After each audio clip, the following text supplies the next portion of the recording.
Hey, who's up? It's Dani. Welcome back to my channel. So today we're going to talk about some cards.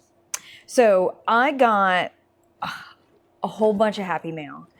And in my last video, when I talked about, things that came in September, what I used, I said I was going to do a different video to have a little bit of a haul. So here it is. I got an ungodly amount of things in at the end of the month, and that's pretty unusual for me. But I was able to kind of sit with these decks and play with these decks, and I want to show you guys and talk to you guys about them. So I had stuff come in from friends, I had trades come in, I had stuff that I bought, and I had stuff from Llewellyn come in. So this is going to be a mixture of things. If I can, I'll link everything down below, whatever's available, and all that good stuff. So let's kind of dive right in because I do have quite a bit to talk about. So let's start with this little guy, Tarot Emblemata. So, sip of coffee. Okay, so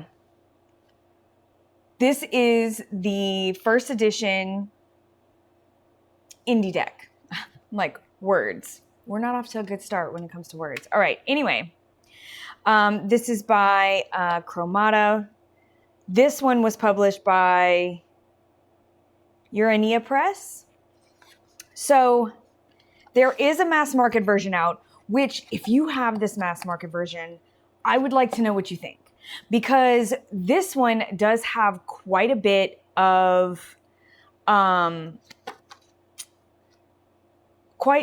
this one has quite stiff cardstock. So I'm curious to know what kind of cardstock the mass market has. Not only that, I'm curious to know what the guidebook is like, because we do have extra cards, but the guidebook is just kind of a basic, like, these are basic tarot upright and reverse meanings, but not deck specific, which I don't really think it needs it, but it doesn't talk about these cards at all. It's very basic, but I am curious to know what it's like mass market. So if you have it, let us know, because I'm curious. I do really enjoy this deck. I've been playing with it quite a bit. I used it for my member readings. I do keep the extra cards separately, but sometimes I'll pull one and then base my readings around it, because just like all of the tarot, these have our Latin phrase, English phrase, and then well, this one is a keyword. The other ones are the titles. So we do have quite a few extra cards, which are really fun. And then we have our tarot. Let's pull this in just a little bit. Okay. And then I'll lay some out. I really like the simplicity of this deck. And I also feel like it gives a very, like, I don't know how else to describe it, like a very clean reading. Like, it's very clean. There's nothing too distracting. We have really good key phrases, like the Queen of Cups, visionary by nature. I love this High Priestess. Being a lone woman, I follow the Creator alone. I don't know why I love that so much. It's very empowering. They have some really great phrases on here. I really love them. And I find they correspond really well. So the Three of Swords, the heart has its remedy, but love has none. Like, I don't know. I just really enjoy this deck so much. But yeah, it is thick. It's not a terrible shuffle, but it's not super simple to shuffle, I guess I'll say. I don't know. I know I'm saying that so much more these days, but like, I guess I'm like noticing cardstock way more these days, when like before I didn't care. I'm like, I'll shuffle it anyway. But now it does kind of deter me from using it. But I do love this deck, and I do like it enough that if it's good cardstock, mass market, and kind of softer, I might get it. So holla at your girl, let me know. Anyway, I've been loving this. Okay, sorry, had to fix that lighting. Okay, so up next, I want to talk about the Time Tarot. So this is by Eugene Vinitsky. Look, let me pop it close. I'm going to do this because I'm not very good at saying names. But this is the Time Tarot. So this was a Kickstarter, but I do believe it's still available. Like the Kickstarter's over, but I do believe it's still available. Again, I'll put, yeah, you know, if you're looking for it. Anyway, so Time Tarot, I actually used with my members as well. So I got to really kind of play around with this deck, not only for myself, but with others. I haven't read the guidebook, but I have looked through it and we got some chunks. Like everything is like pretty chunky. Oh, look, let's look at the King of Wands. Let's look at it together. Let's do it. Okay, so we have the King of Wands here. So when the King of Wands catches fire with an idea, no Queen of Cups can extinguish the flame of his desires with rivers of tears and an ocean of emotions. He always achieves the desired goals, unconditionally believing in his righteousness. His rightness. For him, there are no obstacles. With his will, he can turn them into ashes and dust. His desires, the law for all. But the desires of others are indifferent to him. They cause this person intolerance, irritability, and even anger. For him, there is only his opinion and absolute subordination of subjects. Any doubts, hesitations, reflection, he considers a waste of precious time. Seeing the goal, he strives for it without a second thought, forcing all his subordinates to move towards it together with him. After all, the faster he can achieve the goal, the brighter his eyes blaze, the more he inspires associates to follow to overcome difficulties that arise on the way to the intended height. The charisma of this man is truly royal. Bright and flaming all around, he is full of life, only being obsessed with some idea. Stop for him is like a disease. Once he achieves something, he rushes, searching for new peaks, obsessed with the thirst for their conquest. The meaning of his life is only movement, and the time of burning from the search for a goal to its achievement. The meaning of his life is only movement, and the time of burning from the search for a goal to its achievement. Got it. Okay. Meaning, it gives us a couple of keywords. Reversed, it gives us a couple of keywords. So we do get a big chunk. While it might not be totally like what's on the card, we do get a really good chunk of information, you know? Anyway, so these are gilded. They are very shiny, as you can see. But I will say that shine really puts a lot of depth,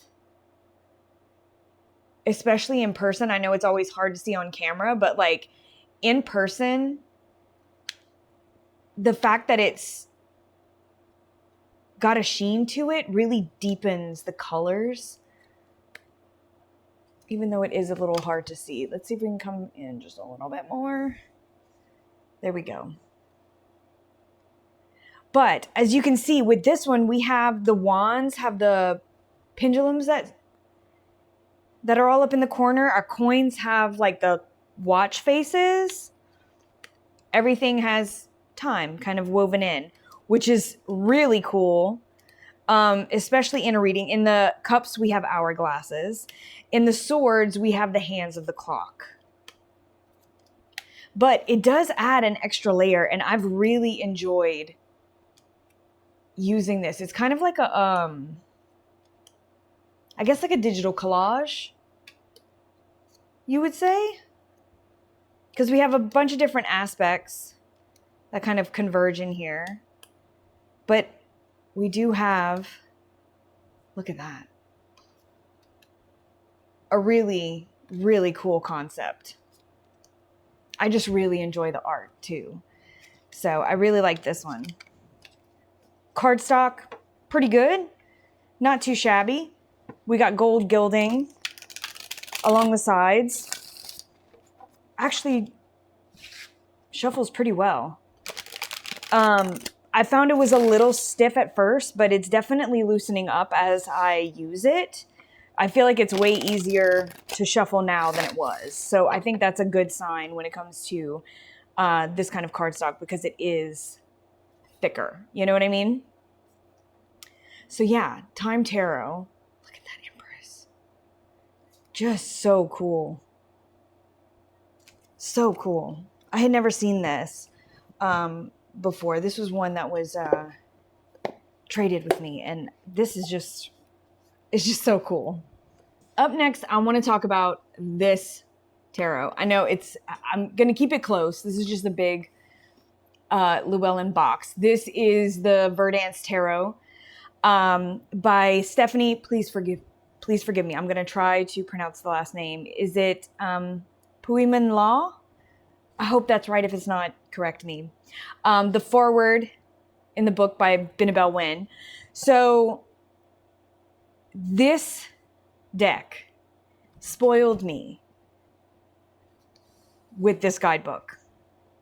I now want every guidebook I come across to have this kind of stuff.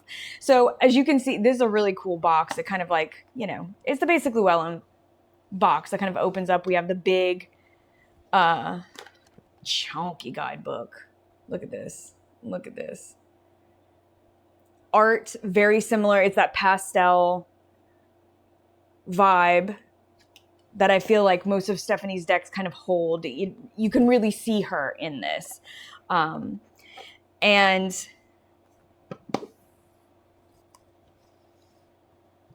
this guidebook, watch. Let's come out just a little bit so we can see the whole thing. Okay.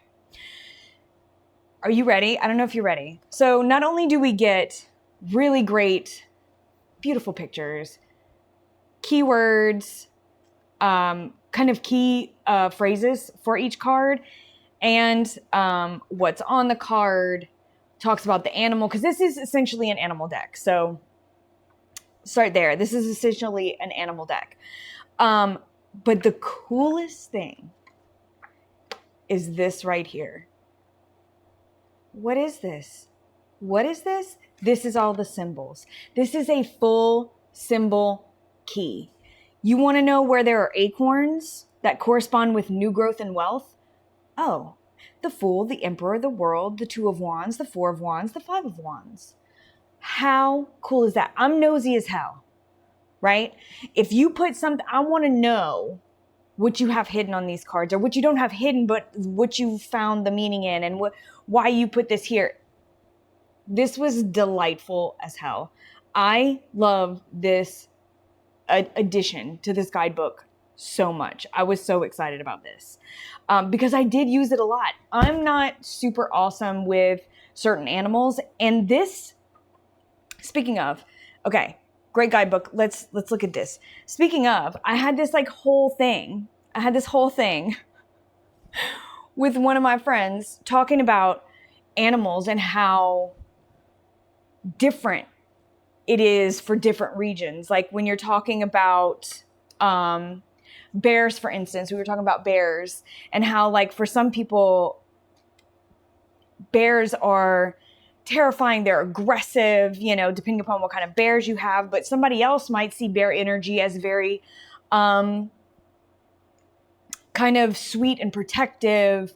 They kind of leave people alone. There's not that aggression. So again, depending upon what region you're from, your association with bear might be completely different. And with this one, what struck me was the dragonflies. I messaged my friend and I'm like, why are dragonflies all over the cup suit? I don't understand. For me, these are predators. They're mosquito hawks. They're in my yard. You know, I see them every day. And she was like, the only time I've ever seen them has been around water. And I'm like, really? Because they're everywhere here. Not really associating them with water. There's no water in my yard. There's no, but I live in a wet climate. So it's going to be very different. So I do find that just like any other animal deck, there are going to probably be times where maybe you don't correspond with the same meaning of one animal to the next. Do I think this is going to hinder anything? No. I don't. But for me, I don't know if this deck is for me, but I did thoroughly enjoy working with it. I'll say it that way. Mostly because my style is different. I like a different kind of color palette. I like, you know what I mean? Like there's a lot of things that kind of go into this, but I will say working with this deck, pulled cards, looking through the guidebook, reading through the guidebook, this is such a good deck. I'm not going to lie. Even though it might not be for me, this was really well done and really well thought out. And like everything has such depth and such meaning, and they do have some beautiful images. I do love this strength card. It's just jam-packed with so much on each card. Look at that. I will not deny this is a beautifully done deck. It is gorgeous. And the guidebook is superb. I do love this. Check this out. His chain there. Oh, so good. Anyway, Scream It from the Rooftops. By far one of my favorite guidebooks when it comes to having so much kind of packed in there. It was awesome. Okay, up next, let's talk about the Hedge Witch Tarot. So this is by Tudor Beth, illustrated by Angela Riza. I think that's how you say it. This deck, using the Verdance Tarot, made me want the same guidebook for this. This is why I'm like, I need to know more. So the Hedge Witch Tarot, while not really an art style that I gravitate towards because it's very like dot oriented, and that's just a personal preference. You know what I mean? But like, do you see what I mean? Everything looks like it's got like a dot style. It's not always my favorite because it makes it look busy to me. However, I use this deck quite a bit. And it's very intriguing to me, very wintry to me, especially because of the way that the pentacles are set. Even though we go through, it's a really good guidebook, okay? So we do go through all the seasons because we are, talking about Hedge Witch. So each entry has kind of like if I'm not mistaken, it's like the path of the Hedge Witch. So we have like, it has three parts. The 78 cards has three parts: the border, the writing, and the veil. So the tail of the card and its details, the meaning and actual acknowledgement that you must journey or ride to that meaning, and then the veil is the physical guide that you can experience. So it gives you this for each card.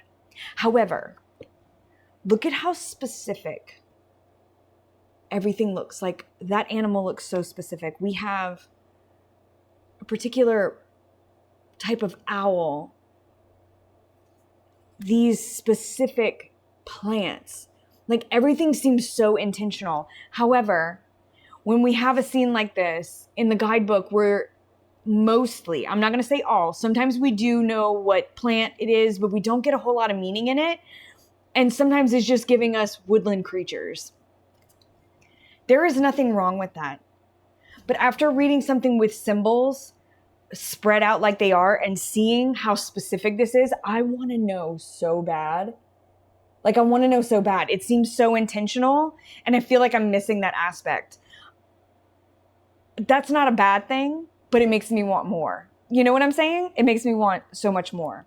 So anyway, I have quite a few decks that kind of go through the seasons, and I don't have a whole lot of wintry style decks. Like when I think of wintry decks, I mean, I have my like vintage Christmas deck, my Yule Oracle.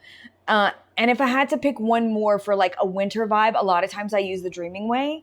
But this one feels very wintry. And even though I've used it already, I want to put this aside and take it back out then. Because I don't know why, even though all seasons are represented, it feels very wintry to me. And I think a lot of that might have to do with the way that the pentacles are set up in the winter. It's such a strong feeling that almost anything can feel like it corresponds with that same time and place. And so, I don't know, I really want to use this in the winter time. I thought it was going to be super distracting, but it's not. I really do enjoy, like you can see the deep colors that kind of correspond, but there's a lot of blue, and maybe that's why I'm like shifting toward that winter, even in aspects of like fall. You still get a cold vibe. I mean, we got some cuteness too. Look at that. But like, yeah, look at all these animals, the fruits, the different birds. Everything is so intricately done. It's definitely so intriguing to me. Look at that 5 of Wands. I don't know, it all feels very wintry. So I really want to revisit this in the winter. But all in all, I feel like this one might have some sticking power, if I'm being honest. I wasn't sure at first, but having it in my hand, I really do think it might. And I really like this cardstock. Check it out. It's got this like, it's almost like a matte linen cardstock. I didn't even notice it was linen until after I had used it a few times. I'm not even going to lie. I didn't notice. But then I was like, oh, check it. These are the backs. But they do shuffle really well. It's a thin cardstock, but I really like it because I feel like it moves well. It's easy to shuffle no matter what way you shuffle. Y'all know I always riffle shuffle. I always bridge for the most part. And so that's always super important that I can do that. And this just moves like a dream. So I do really like the cardstock.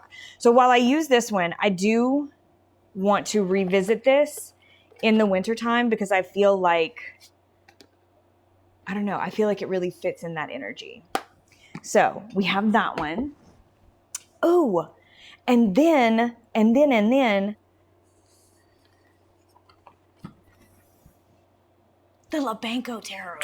Okay, so I have the indie version, and now I have the mass market. And by we, I mean me and Lisa, talked about the mass market of the Leeno coming out on Hot Takes. And that's when Llewellyn had sent over these. It was the Verdance, the Hedge Witch, this one, and the next one that I'm going to show you are from Llewellyn. But I was curious about the changes, if there was any changes to any of the cards, because this one has borders, this one doesn't. So I'm like, are we zoomed in, or are we filled in, are we different? You know, like what's the difference? Do we have anything that's changed? There's not much, but we do get, that's changed, I mean. All the cards except for the Lovers has stayed the same. And even that has stayed the same, but we have 2 different ones, 2 new ones to choose from, as well as the original, which I thought was pretty cool.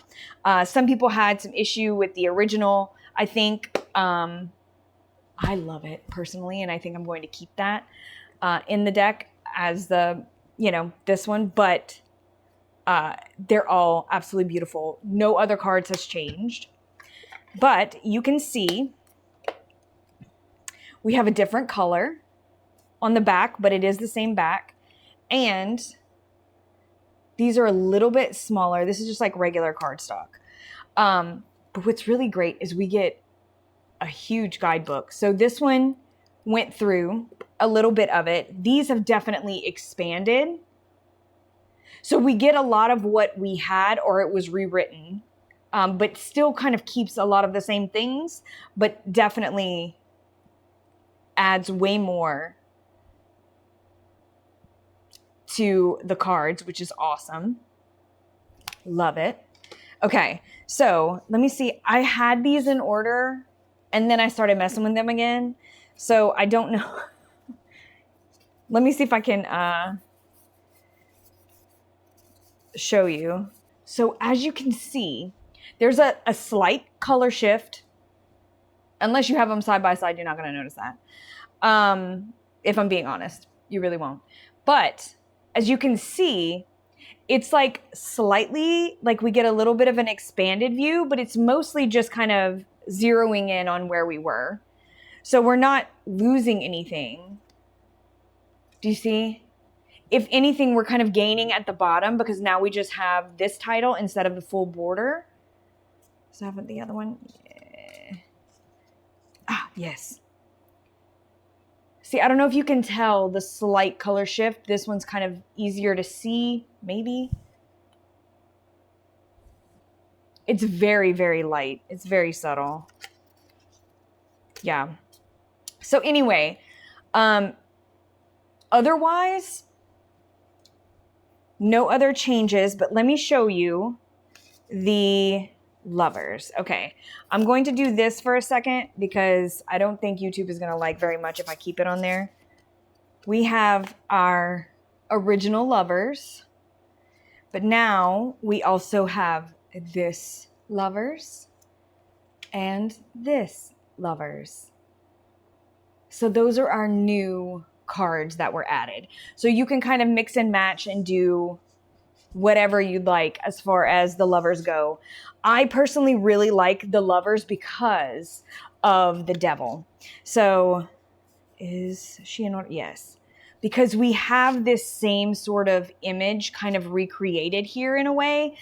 So I really like the tie-in, and I do kind of like the savagery of it. I don't know, that might be weird, but I do. I really like it. I think it's very different. So anyway, I have to say, really loving the mass market. Matter of fact, let me take these two out before I shuffle them back in again. I honestly think this is just like a regular mat. This doesn't have any linen cardstock or anything. But I do appreciate we had that kind of silver metal, like metallic chromy kind of gilding, but over here we just have colored edges.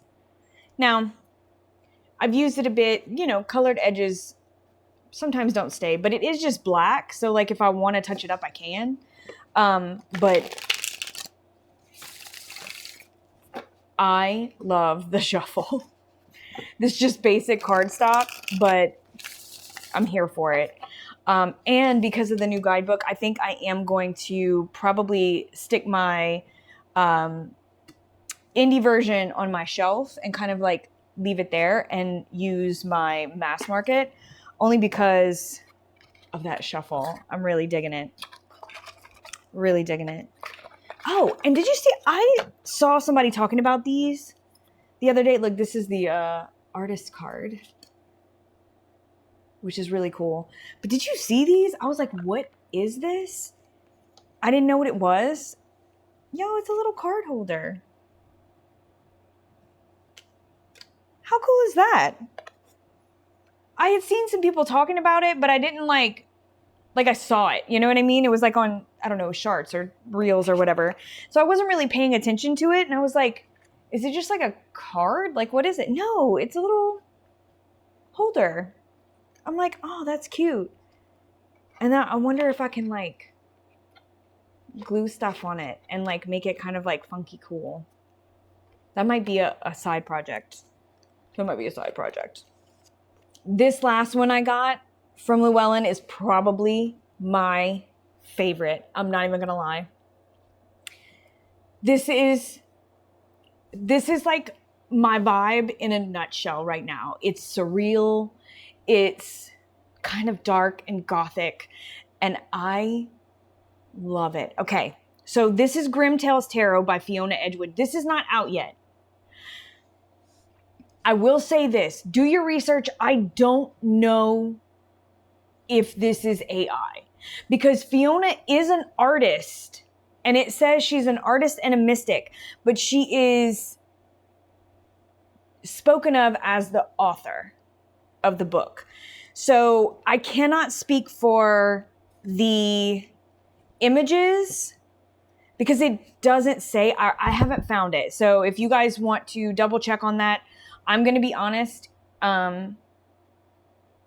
Regardless, I love this deck. But if you have specific AI things that you want to, you know, avoid completely, I would definitely check, because the only thing I could find, see, because it says like Fiona is a mystic and artist who searches folklore. So it tells a little bit about the author. But I will say that the guidebook does not talk about what's on the card. This is another one that it is like, okay, so the Eight of Wands, which has a little monkey on it. You can see our same monkey. Swift movement, momentum, and rapid progress. This is a time when obstacles fall away and things accelerate. This is a moment when windows of opportunity open and demand action. So you see what I mean? Like, this is just like about the tarot, not about this specific deck or art. Okay? So I can't really speak to that. The only thing it says, and I know I'm spending some time on this, but I know that it matters to some people. It says, some parts of the images in this book were created through the use of AI, but we do have the images from the deck. So again, I would definitely do your research if you draw hard lines when it comes to that, okay? But all in all, so we do get a nice little chunk for every card. But for me, it's all about the gothic feel of this deck that I really love it. So we do have colored edges. Again, this one is, I don't know, maybe like a greenish tone? I don't know, it matches really well. It matches really well. But again, colored edges, you will get some rub off. For me, this is no big deal, but it's like Frankenstein. Okay, so there's all kinds of fairy tales, not specifically just grim tales, but these are all kind of fairy tale related. Some of them you can tell right away, like what it's inspired by. But here's the thing, check out, it's not a border, but it's like, it's a texture that flows through the whole deck that I really like. And it's got like the words in the background. It looks like a collage in a way.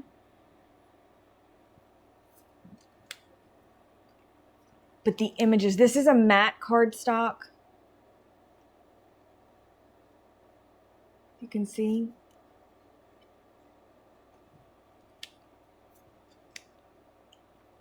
But the tone, the whole tone.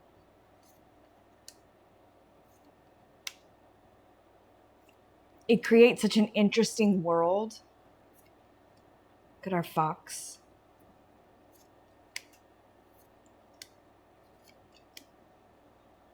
I love this image so much. This one too.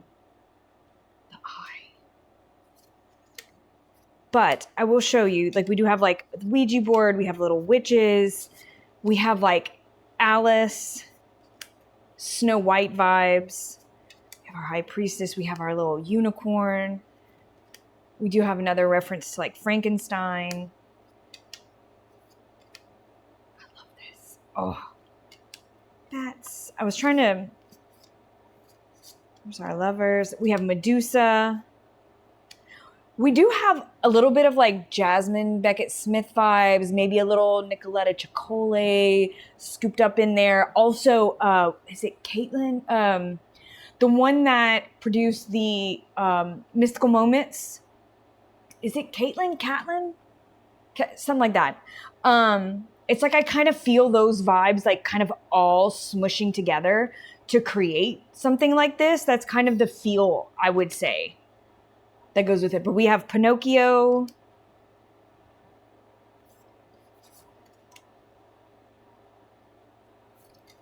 We have Scarecrow. This is a kind of harpy vibe. but there's a whole like hawk. But look at this. Do you see what I mean? Voodoo dolls. I was trying to find some more. We have the Mouse King. So you can see Baba Yaga, the tails that this very Dracula-esque, almost like a Charlotte's Web, the crow. Look at this tower. Look at this tower. I love a surreal look. Krampus. He's cute though. Very much Wednesday.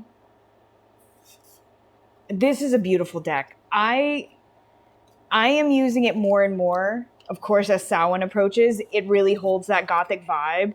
That's the whole thing. Like this bohemian gothic, things like that, they just really solidify the feel that I really enjoy digging into this time of year. I'm really excited to continue to use it. This one I didn't use as much as the other ones because I want to use it now, right? Like I played with it, I read through the book, I did some spreads, but I'm really going to be sitting with it.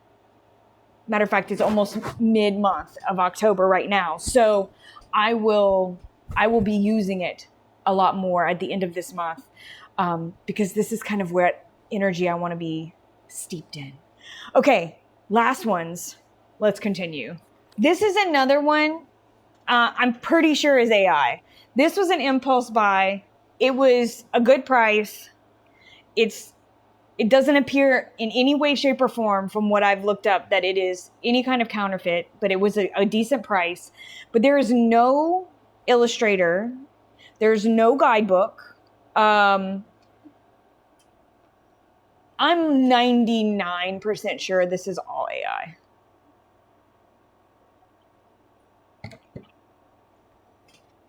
This is the Daydream Tarot. This is another one that when I looked through the images, I immediately got sucked in and I was like, I want to see what this looks like. Like, I want to see this deck. So these are the backs. Actually, quite thick cardstock, if I'm being honest. Like, this is a chunky deck. Like, shuffles really well, but like this is a chunky deck. But what sucked me in was the way that the illustrations were. This is kind of a pip deck. Now I will say there are some images that don't seem to fit in the same type of world. Y'all know sometimes I have real issue with that. This one, because the art is all the same, I'm going to air quote that, like, it's like it's all been run through the same filter. So it doesn't bother me as much. Because again, we're looking at a kind of surreal situation. Like there were just some cards that really got my attention. So I wanted to see what this deck was all about. I've used it a bit. This is another one that I think I do want to use it a little bit more. I don't know. I don't have a strict hatred of AI, although I'm not a fan. I think it takes the fun out of things. But this is something that I picked up kind of blind, just like, oh my God, this looks so cool, I'm going to get it. And then once I got it in, I started looking at it and I was like, oh, wait. But again, I'm not going to just toss it or throw it away. I do really love the images that this deck has in it. I think it's a really cool vibe in general. But you see what I mean? Like, it's a little different sometimes. But for the most part, everything kind of corresponds. We'll see, is what I'm saying. We'll see. I have used it a bit. I do like how most of it is pretty pippish, which is kind of what I was looking for. Like, especially the cups. I love just the teacups. I really do like that.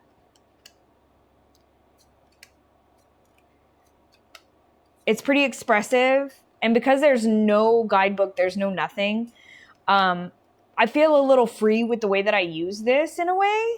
I know that kind of sounds weird, but I'm like, there are no rules. That's what it feels like. Anyway, interesting little deck. I started to use it. There's no, I mean, again, nothing but cards. So there's nothing really aside from the art to talk about. But it does have some really cute imagery. Nothing groundbreaking. But definitely an interesting energy to kind of play around in.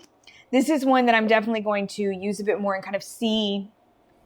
I'm going to see where that goes, right? I'm going to see where that goes. Okay. Last ones were some happy mail. I got this in from Jessie, who created Lost in Autumn Oracle. This is really fun. I actually did the really cute little spreads that come with this, which are awesome. So this is Jessie's info. But these are the backs. This is from, I think this is the Make Playing Cards version, I think. I think there's this one and one from Game Crafters, maybe. But these are the backs. It's a good size. I don't know how many cards are in here. But what I've used this so far is I've like pulled like one and then created a spread around it. I also think I'm going to be using this with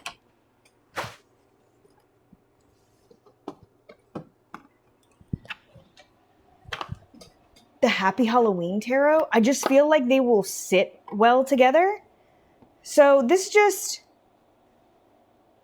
a collage. Like, do you see what I mean? Like, it's very quirky. But it's a collage. We have a main word and then keywords, like a key phrase at the bottom. Tower, the graveyard, recycled grief. Already. What? Okay. Ghost, lost and found.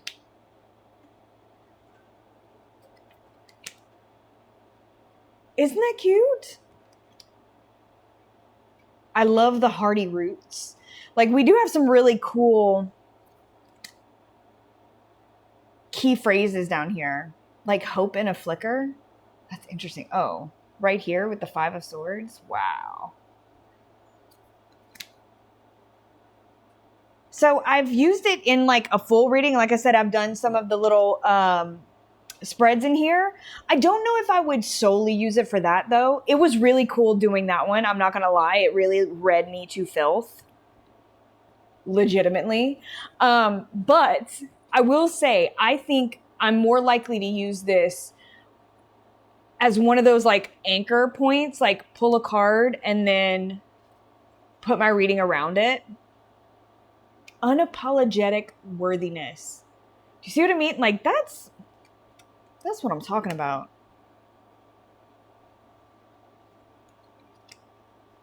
Doesn't it look great with this though? Immediately when I saw it, I was like, Happy Halloween Tarot. I just think it holds its own next to something kind of loud. It gives a little space, but corresponds with the same like energy.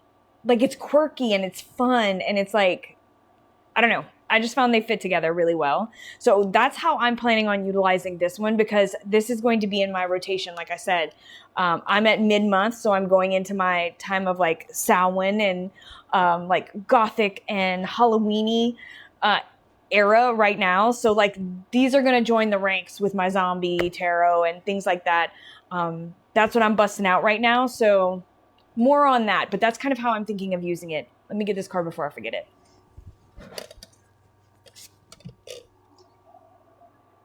Oh my God, mums, there's life and death.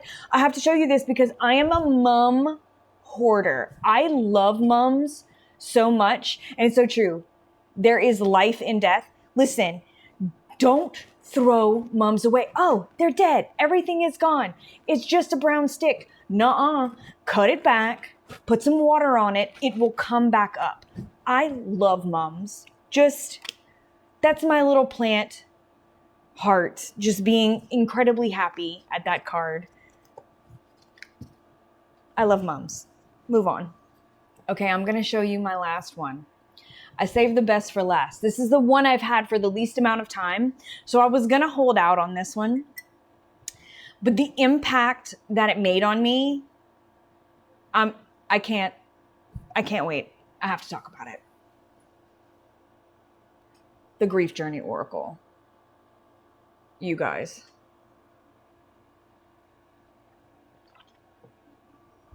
This is by Marion Kirk.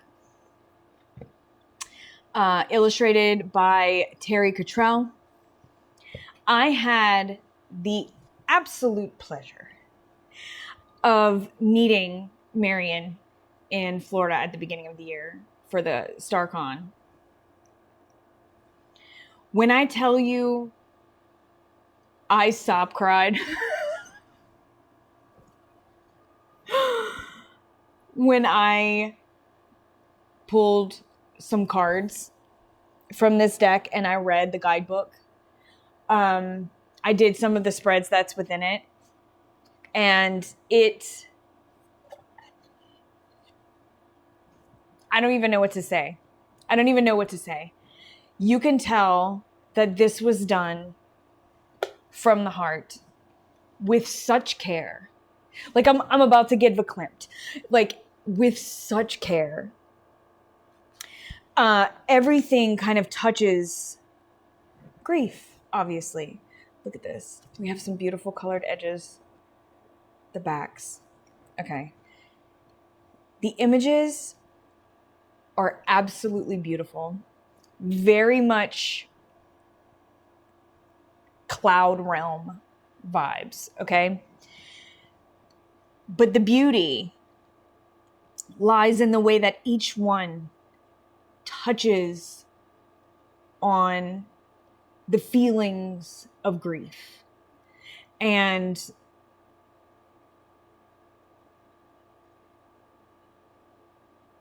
it's absolutely amazing. You can tell the care that went into not only the images, but the words that go along with it. Like, because grief can be really hard to talk about, to deal with, to come to grips with, there's so much, it's so deep. But I think that's what this does well. And there's nothing like it I've ever seen. It really does flow through. Like, it's not just sadness. It's laughter. It's heartbreak. It's rage and fury. I'm sure you saw there's the lion in here that's just, or the tiger that's roaring.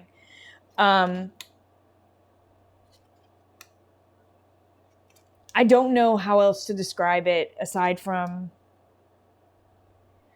exactly what I needed to hear. Right where I am in a grief journey, right? Like, there's so many things. Like, it's not just about, although that is some of the most difficult, it's not just about a loss of a person that you can cycle through grief. This can be so much. Like, I went through a stage where I had to grieve my career, right? Something that I had done most of my life that I had to, like, I decided to walk away from for stability reasons. Like, I can't keep cycling through this again. So I had to walk away, but that was a part of me. I didn't realize until that point that I based my identity upon this. And so I had to grieve for that. I had to grieve for me, for the loss of that part of myself, which is the same thing when we lose someone. You have to grieve who they were for you and who you were for them. That's gone, right? So I think that it doesn't matter what kind of grief, I think, is the long and short of it. And what I'm saying about this deck is, like, it doesn't matter what kind of grief. This gives that understanding, that outlet, that that spoken phrase that you needed to hear. You know, like it's really hard to describe, but I don't know, maybe I'm hyping it up. Maybe it was just whatever, but it was a beautiful experience so far. And I mean, look at that. Oh my God. It's one that I feel like I can return to no matter what I'm dealing with. This is something that's going to give me that insight and really help. But not only that, like as I'm going through this and as I'm looking at these things and as I'm reading through the guidebook, there are some, look, there's Fury. Look at that. Look at that. Oh my God. It's so powerful. But like even stuff like this, like I would take this and put it on my altar if I'm doing a working with it, right? Or like something that I would like pull, like Messenger. Okay, how can I work with this? What can I do here? Especially, again, the veil is thinning. Right now is the time where I do ancestor work. I do work with grief and communication and otherworldly things and stuff like this comes up. And I really do feel like this is going to be a helper. But this is I'm sorry, this is probably my favorite deck that I've gotten in. And it had the most impact on me. Like, beautiful. Absolutely beautiful. Look, I'm about to mess it all up and put it in the wrong way. Anyway.